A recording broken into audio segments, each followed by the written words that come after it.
ఏలూరు శాసనసభ్యులు బడేటి రాధాకృష్ణయ్య నగరపాలక సంస్థ మేయర్ షేక్ నుజాన్ పెదబాబు ఆదేశాలతో మున్సిపల్ కార్పొరేషన్ జనరల్ ఫండ్స్ 1,94,00,000 రూపాయలతో summer storage tank bund leakage పనులు శాశ్వత రిపేర్లు చేసి సిద్ధం చేశామని, ఈ సంవత్సరం వేసవికాలంలో నగర ప్రజలకు 2 పూటలా త్రాగునీరు అందిస్తామని నగరపాలక సంస్థ కోఆప్షన్ సభ్యులు ఎస్ఎంఆర్ పెదబాబు, మున్సిపల్ కమిషనర్ ఏ భానుప్రతాప్ తెలిపారు. బుధవారం ఉదయం దెందులూరు సమీపంలోని గోదావరి జలాల సమ్మర్ స్టోరేజ్ ట్యాంక్ వద్ద మీడియా సమావేశం నిర్వహించారు. ఈ సందర్భంగా ఎస్ఎంఆర్ పెదబాబు, కమిషనర్ భానుప్రతాప్ మాట్లాడుతూ 2025 ఏప్రిల్ నెలలో గోదావరి జలాల summer storage tank bund leakage ఏర్పడిన విషయం అందరికీ తెలిసిందేనని అన్నారు. ఏలూరు శాసనసభ్యులు బడేటి రాధాకృష్ణయ్య నగరపాలక సంస్థ మేయర్ షేక్ నుజాన్ ఆదేశాలతో యుద్ధ ప్రాతిపదికన summer storage tank bund leakage తాత్కాలికంగా అదుపులోకి తీసుకువచ్చి గడిచిన సంవత్సరం వేసవకాలంలో నగర ప్రజలకు త్రాగునీటిని అందించామని పెదబాబు తెలిపారు. బండ్ లీకేజీ పర్మనెంట్ రిపేర్ చేయడానికి సిఈసిడిఓ సభ్యులను తీసుకువచ్చి బండ్ పరిశీలించాక వారి సలహాలు సూచనల ప్రకారం బండ్ పర్మనెంట్ రిపేర్ కోసం మరియు బండ్ రక్షణ నిమిత్తం కొరియన్ గ్రాస్ పెంచడానికి 5,14,00,000 రూపాయల అంచనాలు తయారు చేసి ఎమ్మెల్యే, మేయర్ సూచనల మేరకు గ్రాంట్ కోసం ప్రభుత్వానికి పంపడం జరిగిందని ఎస్ఎంఆర్ పెదబాబు తెలిపారు. ఏలూరు జిల్లా కలెక్టర్ అత్యవసర నిధుల నుండి డబ్బులు కేటాయించమని ప్రభుత్వం నుండి ఏలూరు జిల్లా కలెక్టర్ కు పంపారని, కలెక్టర్ వద్ద నిధులు లభ్యత లేని కారణంగా నిధులు సమకూర్చలేకపోయినట్లు ఎస్ఎంఆర్ పెదబాబు తెలిపారు. ఈ సంవత్సరం బండ్ లీకేజీ శాశ్వత రిపేర్లు చేయకపోతే ఈ వేసవి కాలంలో నగర ప్రజలకు త్రాగునీరు అందించలేమని ముందుగానే గ్రహించి శాసనసభ్యులు బడేటి రాధాకృష్ణయ్య, మేయర్ నుజాన్ ఆదేశాలతో బండ్ లీకేజీ శాశ్వతంగా అరికట్టడం, బండ్ రక్షణకు కొరియన్ గ్రాస్ పెంచడం వంటి పనులను కౌన్సిల్ ఆమోదం తీసుకుని మున్సిపల్ కార్పొరేషన్ జనరల్ ఫండ్స్ నుంచి చేయాలని నిర్ణయించామని తెలిపారు.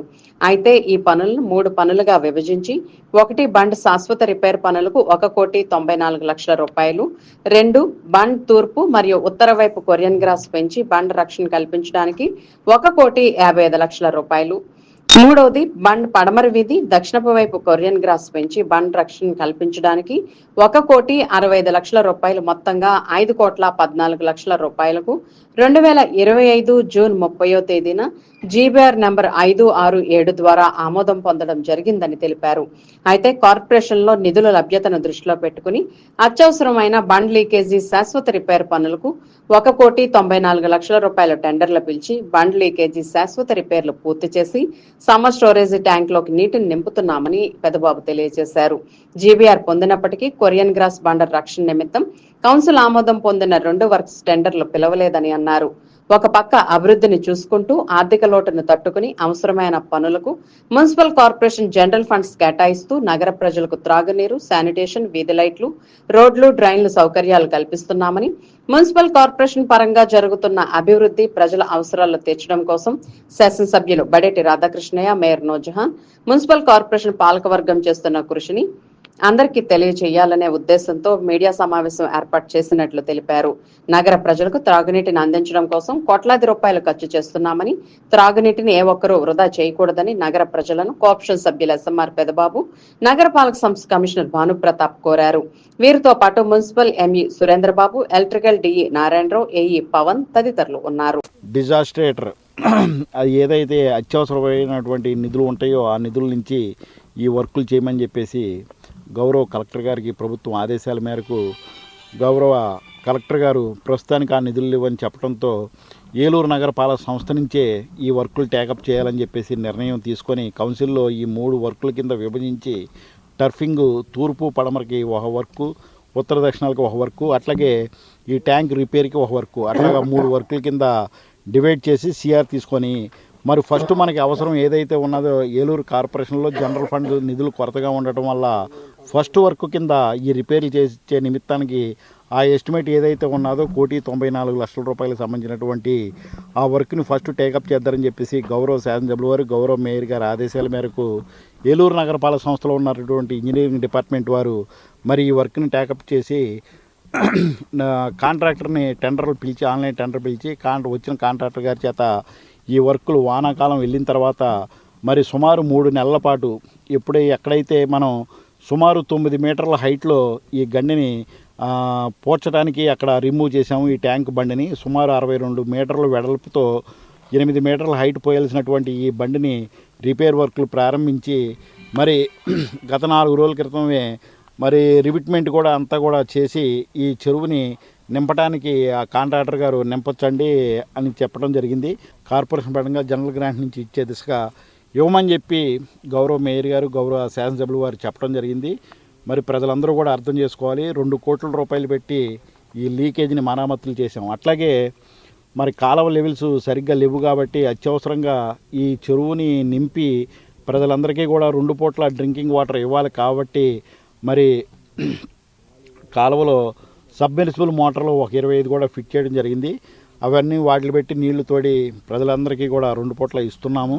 మరి ప్రజలందరూ కూడా అర్థం చేసుకోవాలి. ఇంత కష్టపడి ఇన్ని కోట్ల రూపాయలు ఖర్చు పెట్టి మరి ఇస్తున్నటువంటి నీరుని మనం వృధా చేయకూడదు అని చెప్పి ప్రజల్లో కూడా ఒక అవేర్నెస్ రావాలి. ప్రజలు ఎవరు కూడా నీటిని వృధా చేయవద్దు, అర్థం చేసుకోవాలని చెప్పి నగరపాలక సంస్థకి సహకరించాలని చెప్పి మీడియా ద్వారా ప్రజానీకానికి తెలియజేస్తున్నాం. అందరికీ నమస్కారం అండి. నేను మున్సిపల్ కమిషనర్ ఏలూరు కార్పొరేషన్ మాట్లాడుతున్నాను. మనందరికీ తెలిసిన విషయమే, గత సంవత్సరం ఇదే సమయంలో మనం నిలబడినటువంటి ప్రాంతంలో ఈ 2011లో 300 ml కెపాసిటీతో ఏర్పాటు చేసినటువంటి ఈ సమ్మర్ స్టోరేజ్ ట్యాంక్కి లీకేజీ ఏర్పడి రంధ్రం ఏర్పడటంతో పోయిన సంవత్సరం యుద్ధ ప్రాతిపదికన మనం ఈఎన్సీ పబ్లిక్ హెల్త్ వారి యొక్క సాంకేతిక సహకారంతో టెంపరీగా ఇన్సైడ్ ఒక బండ్ ఫామ్ చేసి వాటర్ లాస్ లేకుండా అరికట్టి పోయిన సంవత్సరం ఎప్పట్లాగానే 2 పూట్ల కూడా మనం ప్రజలకి తాగునీరు అందించగలిగాం. అయితే దీన్ని యుద్ధ ప్రాతిపదికగా పూర్తి చేయాలనేటువంటి గౌరవ ఎమ్మెల్యే గారు, గౌరవ మేయర్ గారు, గౌరవ కౌన్సిల్ సభ్యులందరి యొక్క ఆదేశాల ప్రకారం మా యంత్రాంగం మొత్తం కూడా దీన్ని ప్రస్తుతానికి 2 దశల్లో పనులు టేకప్ చేయాలని చెప్పి తీర్మానించడం జరిగింది. మొదటి దశ ఏంటంటే ఏర్పడినటువంటి గండిని పూడ్చి చెరువుని పూర్తి స్థాయి నిల్వ సామర్థ్యానికి తీసుకురావడం మొదటి దశ పని. రెండవ దశ పని, ఈ భవిష్యత్తులో ఇలాంటి ప్రమాదాలు తలెత్తకుండా చెరువు చుట్టూతో ఉన్నటువంటి మొక్కలన్నింటినీ కూడా నిర్మూలించి దానికి కొరియన్ గ్రాస్ తోటి 4 వైపులా కవర్ చేసి టర్ఫింగ్ ఏర్పాటు చేయాలనేటువంటిది రెండవ దశ పని. భవిష్యత్తులో మళ్ళీ ఇదే ప్రమాదం, చెట్లు డెవలప్ అయ్యి ఆ రూట్స్ అన్నీ కూడా బండ్లోకి వెళ్ళి బండ్ కొలాప్స్ అయ్యేటువంటి అవకాశం ఉంటుంది. కాబట్టి ఆ ముందు నివారణ చర్యల్లో భాగంగా రెండో దశ పనులు చేపట్టాల్సినటువంటి అవసరం ఉంది. దానికి కూడా తర్వాత ఈఎన్సీ పబ్లిక్ హెల్త్ వారి యొక్క సహకారంతో టెండర్లు మళ్ళీ కాల్ఫర్ చేసి రెండో దశ టెండర్లు కాల్ఫర్ చేసి ఆ కొరియన్ గ్రాస్తో టర్ఫింగ్ వర్క్ కూడా చేయడానికి మా యంత్రాంగం మొత్తం సిద్ధంగా ఉంది.